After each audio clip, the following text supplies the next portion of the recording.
साथियों नमस्कार।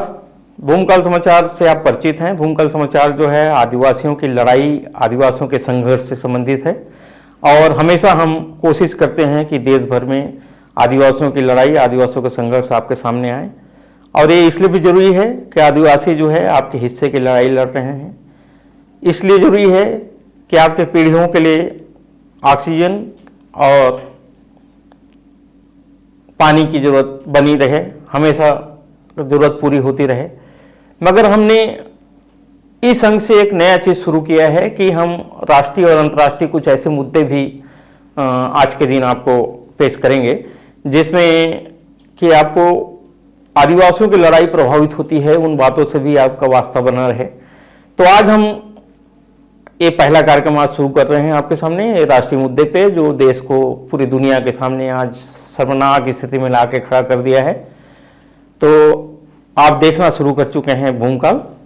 वैसे तो बताया जाता है कि भगवान जो है कण कण में होता है, और हमारे मोदी जी जो देश के आज प्रधान हैं, उन्होंने भी तपस्या करके भगवान को कण कण में खोजने गए थे। हिमालय के भीतर उन्होंने काफ़ी तपस्या किया, लेकिन पता नहीं तपस्या करने से उनको ऐसा क्या ज्ञान प्राप्त हुआ कि वो आज भगवान को मस्जिद के नीचे खोजने की बात कर रहे हैं। अब देखिए भाई, सत्ता आपके हाथ में, वकील आपके हाथ में, न्यायालय आपके हाथ में, पुलिस आपके हाथ में, आईबी आपके हाथ में, मीडिया आपके हाथ में। आप चाहोगे तो जरूर भगवान जगह जगह निकाल सकते हैं, आप हमारी स्टूडियो के अंदर भी निकाल सकते हैं, ये तो आपके बस की बात है। मगर मेरा मानना है कि खुदाई जो को करने का निर्णय जो चंद्रचूड़ जी ने लिया है उसको थोड़ा और आगे बढ़ाइए और थोड़ा बहुत गहराई में मत खोदिए। आप 8-10 फीट की गहराई खोदने के बजाय सैकड़ों, हजारों, लाखों फीट खोदिए। हो सकता है आप खोदते खोदते अमेरिका को खोज लें, और ये भी हो कि लिबर्टी आप जो है वो उसको आप श्यामा प्रसाद मुखर्जी का साबित कर दें, स्टैचू ऑफ लिबर्टी को श्यामा प्रसाद मुखर्जी का साबित कर दें। टुकड़े टुकड़े में खोदने से अच्छा तो यही रहेगा कि पूरे देश को खोद डालिए, एक ही बार में पूरा देश को खोद डालिए। आज इस निर्णय के लेके जो है, जो सुप्रीम कोर्ट के चीफ जस्टिस रहे, रिटायर हो चुके जस्टिस चंद्रचूड़, इसने साबित कर दिया है कि न्यायालय का भी हाथ देश में खून खराबे पे बहुत बड़ा रहता है। आज इनका नाम हमेशा काले इतिहास में काले अक्षरों में लिया जाएगा।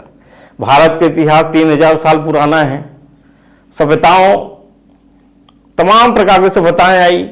इस दौरान हजारों वर्ष में कई धर्म स्थल बने, कई धर्म स्थल टूटे, परिवर्तित हुए। इससे जुड़ी कटुता लगातार हमारे मन में विद्यमान है। तो ऐसे इतिहास की बुरी चीजें हमारे वर्तमान और भविष्य पर ना पड़े, इसके लिए प्लेजेस ऑफ वारशिप का एक्ट लाया गया था। यह एक्ट ऐसे तमाम विवादों को 15 अगस्त 1947 के बाद फ्रीज कर देता है, तोड़ देता है, रोक देता है।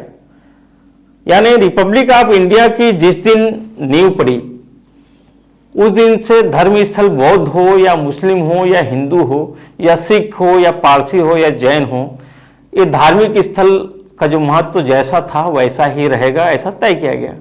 और ये तो तय है कि हिंदुओं ने कभी मूर्ति बनाना नहीं सीखा, मूर्ति बनाना तो बौद्धों ने सीखा। अगर आप इस नियम को लागू करेंगे तो सारे मंदिरों के नीचे मूर्ति खोजा जाएगा, अब मूर्ति खोजा जाएगा तो बौद्धों को निकलेगा। यह एक ऐसा लॉजिकल एग्जिट पॉइंट देता है। कलह, दुश्मनी, दंगे, फसाद और व्यर्थ की खून की नदी को त्याग कर एक नए देश में प्रवेश करना, एक नए दौर में प्रवेश करना। छोड़ो कल की बातें, कल की बात पुरानी, नए दौर में लिखेंगे मिलकर नई कहानी, हम हिंदुस्तानी। आपने इसको तो सुना होगा। इस एक्ट में 2 और चीजें उल्लेखित थी। पहला यह कि एक्ट बाबरी और राम मंदिर भूमि पर लागू नहीं था। यहां का विवाद पहले से ही कोर्ट में था, सो इसे कोर्ट पर छोड़ दिया गया। दूसरा, यह एक्ट इस तरह के किसी भी अन्य एक्ट को ओवरराइड नहीं करेगा। यानी केंद्र या राज्य विधानसभाओं का कोई कानून इसके प्रावधानों के प्रतिकूल हो तो उनके ऊपर यह एक्ट प्रभावी होगा। साथियों, मगर एक ऐतिहासिक अवसर था जब हमारे चीफ मजिस्ट्रेट रिटायर हुए थे। रिटायर होने के पहले बहुत जल्दीबाजी में यह निर्णय दिया। यह एक सशक्त डिटरजेंट था। 1991 के बाद इस एक्ट के खिलाफ संघ के कुछ कार्यकर्ताओं ने 2021 में अपील भी की। इसे हिंदुओं की भावनाओं के विरुद्ध और अनकॉन्स्टिट्यूशनल बताया गया। अनकॉन्स्टिट्यूशनल की क्या बात करूं मैं, अभी तो पूरा देश संविधान के पीछे पड़ा है और मस्जिद के पीछे पड़ा है। तो ठीक है, सुप्रीम कोर्ट के उच्चतम आसनों में बैठे इतिहास, प्रशासन, संविधान और न्याय के प्रकांड मेधावान जजों को, जिन्हें हमारे आईन ने रूल ऑफ लॉ का संरक्षक बनाया, उन्हें यह तत्क्षण खारिज कर देना चाहिए था इस अपील को।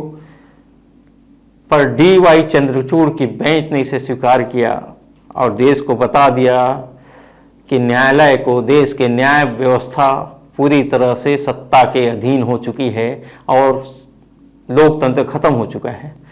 सरकार इस तरह से उन्होंने केन ऑफ वार्म खोल दिया।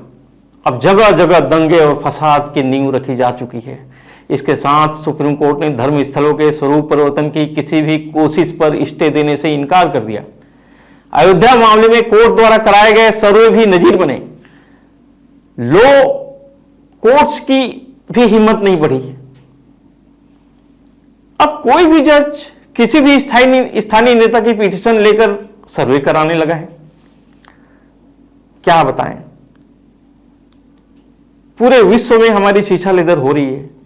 सर्वप्रथम कला प्रेमी, यूपी के कला प्रेमी नेता और कला प्रेमी समर्थकों के साथ कला प्रेमी जजों के आदेश पर सर्वे कराने निकल चुके हैं। आपने संभल मामला देखा है। संभल मामला इसी आदेश की एक नजीर मात्र है। लेकिन इस कला प्रेमी, अब आगे उत्तर प्रदेश की घटना बस मत समझी जाए इसे। अगर आपके शहर में भी कोई मस्जिद, कोई मजार, इस्लामिक धर्म प्लेस, अब इस्लामिक भी नहीं, आगे चल के ईसाई, आगे चल के बौद्ध, आगे चल के सिख, ये सब धर्मों के भी आपके धार्मिक स्थल मिलेंगे, तो उन्हें संभल बनाए जाने की कोशिश शुरू हो चुकी होगी। अब यह सब केवल इसीलिए किया जा रहा है कि सत्ता बनी रहे। सरकार बनाने के लिए इनको बाबरी मस्जिद की जरूरत थी और सत्ता बनाए रखने के लिए तमाम मस्जिदों की जरूरत है। आखिर वोट और ध्रुवीकरण की आवश्यकता केवल यूपी में है, ऐसा क्यों लगा आपको? सिर्फ धार्मिक स्थल नहीं भाई साहब, वक्फ बोर्ड की प्रॉपर्टी भी दंगों की गंगोत्री बनेगी। वक्फ बोर्ड को लेकर तमाम प्रकार के इस कानून में छेड़छाड़ की कोशिश इसी दिशा में दूसरा कदम है। तब धार्मिक स्थल ही नहीं, हर नॉन रिलीजियस हिस्टोरिकल पुरानी प्रॉपर्टी और बहुसंख्यकों के कब्जे फिर कोर्ट मुकदमे की राह खोलेगी। इस तरह से देश में खून खराबे का रास्ता शुरू हो जाएगा। यह किसी भी हालत में इस देश के लिए उचित नहीं है। आज देश में मणिपुर सुलग रहा है, इस देश में कश्मीर सुलग रहा है, मगर ये नए मुद्दे, नए नए सर्वे दंगे और अराजकता का बहाना बना देंगे। यहां कब्जा करने की औकात आपकी कतई नहीं होगी। कोई रसूखदार व्यक्ति या संस्था, कंपनी ही इसका फायदा लेगी। आपके हिस्से तो सिर्फ हिंदू मुस्लिम विमर्श का आनंद होगा। आप सिर्फ जय श्री राम कहकर खुश हो जाएंगे, आप पाकिस्तान मुर्दाबाद कहकर खुश हो जाएंगे, और इस कीमत में कुछ बच्चों की लाशें देनी होगी आपको, आपके बच्चे भी होंगे। तब याद रहे कि हिंदू लाश ज्यादा लाभ देती है। DY चंद्रचूड़ के बारे में अपन बात करें कि एक ऐसे न्यायाधीश से जिनसे काफी उम्मीद थी कि वो जाते जाते कुछ महत्वपूर्ण निर्णय करेंगे, मगर उन्होंने सारे निर्णयों को बिल्कुल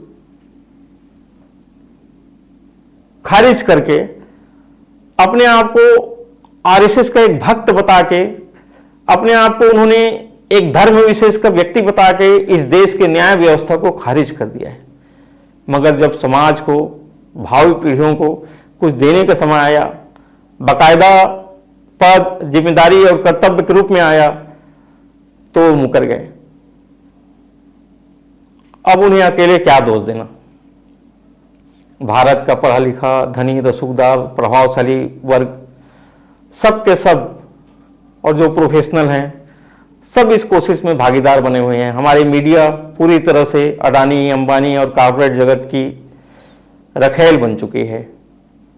क्या कहें, हमारी तो औकात भूमकाल के बाद 5000 जनता तक भी शायद नहीं है, मगर आज देश की मीडिया पूरी तरह से इन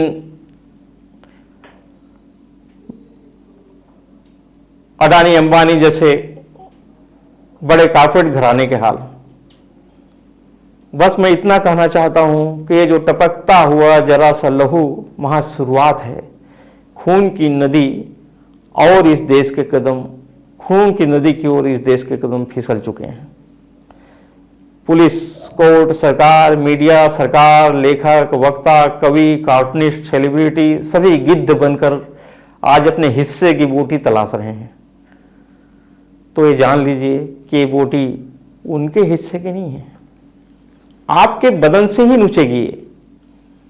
और कुछ वर्षों बाद हम पलटकर जब देखेंगे तो पाएंगे कि इस फिसलन में धक्का देने वाले हाथ इंटेलिजेंट के सफेद कॉलर और नीली आस्तीनों में सजे थे। तब जो आपके हृदय से उद्गार निकलेंगे वही उनकी लेगेसी होगी, वही उनका उद्यान होगा। यह बात तमाम अलग अलग जगहों पर बैठे चंद्रचूड़ों को जान लेना चाहिए, जो सरकार के पक्ष में आज अपना पूरा सेवा, अपनी नौकरी तो लगा दिए हैं, मगर जानते नहीं हैं कि इतिहास उनको किस काले गलियारे में फेंक देगी और किस गंदे तरीके से याद रखेगी। चंद्रचूड़ मुर्दाबाद। भूमकाल समाचार, कमल शुक्ला। धन्यवाद।